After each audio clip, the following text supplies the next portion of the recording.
Okay, so the final part, 4.2c on travelling waves, uses another example to illustrate wave properties. And instead of the water waves that we looked at earlier, we're going to look at waves on a string. So we're going to introduce the concepts of reflection, again, superposition, and polarization using the wave on a string. Just to remind you, a simple string we can use to simulate these one-dimensional waves. It's called one-dimensional because a spring is one-dimensional. The only thing it has is length. But of course, the oscillation is actually in 2 dimensions. But the string itself has one dimension, effectively. So x is the displacement, x0 is the amplitude. This varies over distance, with one wavelength being the distance between 2 points of the same phase, 2 crests, 2 troughs, whatever. X, the displacement, equals the amplitude multiplied by sine theta, which it illustrates to where along the wave that we're talking about. And as we saw in the previous presentation, we can also draw a similar graph where we plot amplitude or displacement against time. And here, now this is not a distance, this is a time period. This is looking at the variation of displacement of 1 point on a wave over time, and the time period between that point doing one thing and it doing that same thing the next time is one complete oscillation, which is t, big T, the period. And x equals x0, the amplitude sine, just to remind you from previous work on simple harmonic motion, omega t, the angular velocity multiplied by time, plus the phi, which represents the phase difference, which shows you where we're starting. If we actually are dealing with waves on a physical piece of string or a cable or a spring, it's all pretty much the same. It's all about the wave, the velocity. Okay, it's a transverse wave. Now, a transverse wave, I'm not sure if we've met this term before. A transverse wave is a wave where the oscillation of a wave, the backwards and forwards motion of a wave, is at right angles to the actual direction of the wave propagation. Okay, so the wave itself, let's go back to the distance one, will propagate in this direction from left to right. But as it does so, it oscillates backwards and forwards, and any 1 point on the wave will just oscillate backwards and forwards, and those two directions are 90 degrees. They're a right angle. So that's a transverse wave.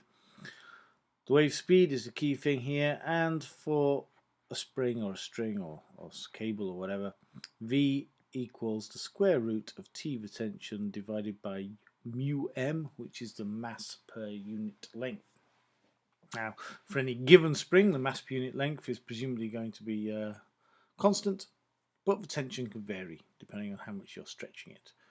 But the greater the tension, the greater the velocity. Actually, v squared is proportional to t. This makes sense. If you think about an application of this, such as a guitar string, the more you tighten the guitar string, the greater the tension, therefore the greater velocity, and since velocity is proportional to f and lambda, therefore the greater the frequency for the wavelength staying the same, and the higher the note. Again, this is something we'll be looking at in more detail later. Here is an example of what happens when you send a wave pulse down a string which has two different masses, and to the right of a point here is a bigger mass. You get a bit of reflection, okay, as you can see here, and it loses a bit of energy. Actually, to illustrate what happens with waves on the string, we're going to use a simulation to simulate. This is the University of Colorado simulations, which are uniformly excellent. So, in fact, what I'm going to do is illustrate this.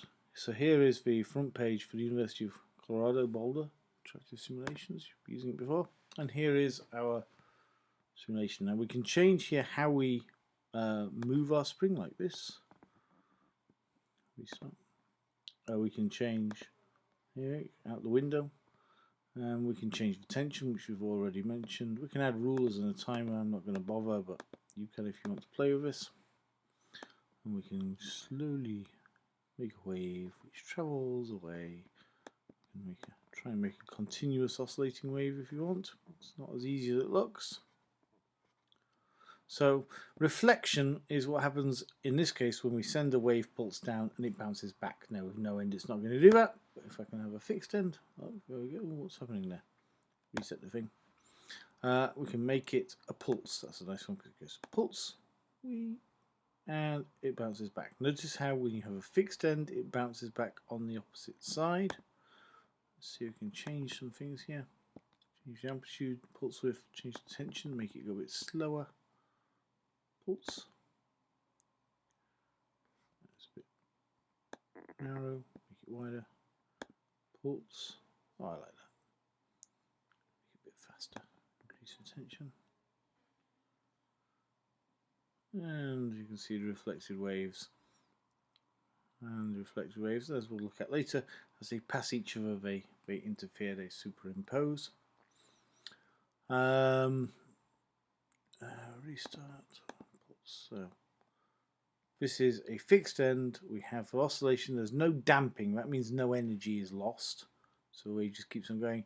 It hits the fixed end and it reflects back. Do the same but with a loose end. So now this is free to move up and down. Again, we have our wave heading off down the spring, our wave pulse, and it reflects. But this time it actually reflects in the same plane. Now this is a fixed end, so it's going to reflect in the opposite plane, gets to the loose end, and reflects back in the same plane. Very good. Okay. So the other thing we can do is, let's say, see what happens when two waves meet. Two waves together, and as they pass, we then form a very big wave. But other than that, they don't. They interfere while they're passing, but then they move on, and here they cancel out. In the instant when the two waves are moving together, they cancel out, and now we're going to reinforce. When two waves reinforce, we call that constructive interference. Construct, and this is destructive interference. As they move past, they cancel each other out. So, constructive interference. And when they're in opposite, destructive interference. Okay, go back to the slide. I think we can just summarize some of those positions. So, wave on a string reflection with a fixed end, heads down the string and then reflects, but in the opposite direction. We say that's a phase change. Something on a phase change. With a loose end, heads down and reflects, but no phase change. Superposition was the other principle we mentioned. Same direction of displacement. They both approach each other and they constructively interfere to form a bigger wave and then back to how they were before. And if two waves are on opposite sides, they appear. As they pass each other, they destructively interfere if they have the same amplitude. But the moment passes and they head off in their respective directions again, following the principles of superposition. Something interesting happens if you do this with two continuous waves rather than a wave pulse. Notice what happens now. They interfere both constructively and then destructively, and constructively and destructively. And you end up with this strange pattern of a wave which kind of shrinks and grows and shrinks and grows. We call that a standing wave. And one of our presentations we'll be doing soon focuses on standing waves. We'll go into quite a lot of detail. But a basic idea of a standing wave comes from having two continuous progressive waves acting in opposite directions, although one could be the reflection of the first one, and they form this pattern. The final concept I wanted to introduce you to is polarization. A piece of string, we've mentioned it's a one-dimensional thing with 2 dimensions of oscillation, but in some ways you could say 3 dimensions of oscillation. It could go in any sort of orientation it likes. But a polarized wave only has one orientation. Now, a polarizer is a filter which determines that plane of polarization. In this case, we can imagine a big rope and some fence posts, for example, or a fence. And since there is a gap here, then this wave passes through the gaps quite happily.